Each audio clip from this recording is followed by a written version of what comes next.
Jake roll that beat out like a red carpet. I put that blood red target to your head, sparking directly out the ghetto. What's up, y'all? This is Brother Ali. You're checking out hiphopforlife.fr. Stay right here.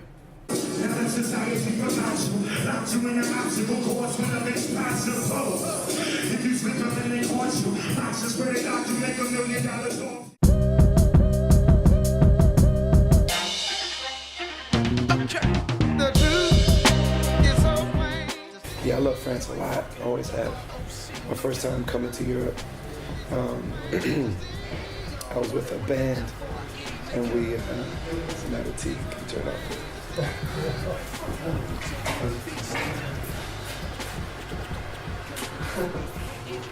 Oh, you don't have to. I mean, thank you, but. Thank you. My first time that I ever came to Europe, I came to France, and I was playing with a jazz band, and we rehearsed every day, starting at 4 in the afternoon, something like that. And so I would get up early in the morning, because I get up, I'm a Muslim, so I get up in the morning and pray before the sun comes up. And so I would get up and just walk in Paris for hours and get lost. And then when it was time to rehearse, I had a little card with the address for the hotel on it, and I would just find a taxi and give them the card and say, take me here, and then I would go back and then rehearse, and then at nighttime I just walked and walked and walked and walked. I love it here. And a lot of my heroes moved here.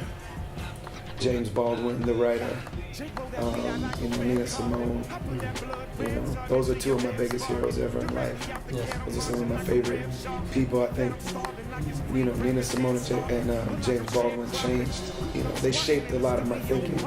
So, the fact that they came here and everything, I just really love it. Okay. And I have friends here, and I've been to the ghettos outside of Paris, and I think those people are beautiful. Shit just wasn't in my upbringing. None of us is above scraping my brothers, so I don't judge Nathan. Some of my buddies. I think that the French audience, they understand music a lot, and they appreciate it. In America, there's a lot of guilt about slavery, and so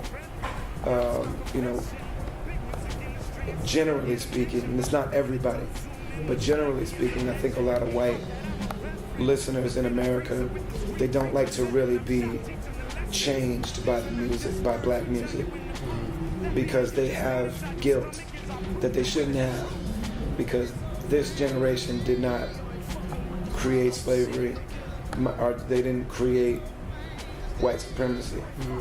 We do have to unlearn it, though. We do practice it.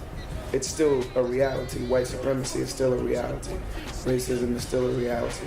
So we still benefit from it, but we didn't choose to benefit from it. So I think that if Americans could engage with the music a little bit more and listen, they might become transformed by it, and they might become more human, and they might learn. But as of right now, that's not what's happening in a broad scope. There are some circles where that happens, but for the most part, people in America use music like a drug. People that don't come from within the culture of hip hop. Now, I'd be interested to learn more about in France. People don't like the guilt that they have about treating somebody else wrong. You know what I mean? So in France, the white French people love black American music. You know what I mean? Because you didn't enslave black people, but you did colonize Algerian people, you do oppress Turkish people, you do oppress, you know what I mean? So I would be interested to see how whereas it's the same in America. You know what I mean? The whirling dervishes can come to America. Somebody from Morocco or Algeria comes to America and they'd be celebrated. You know what I mean? Because Americans didn't oppress them, French people did. You know what I mean? And so it's very interesting.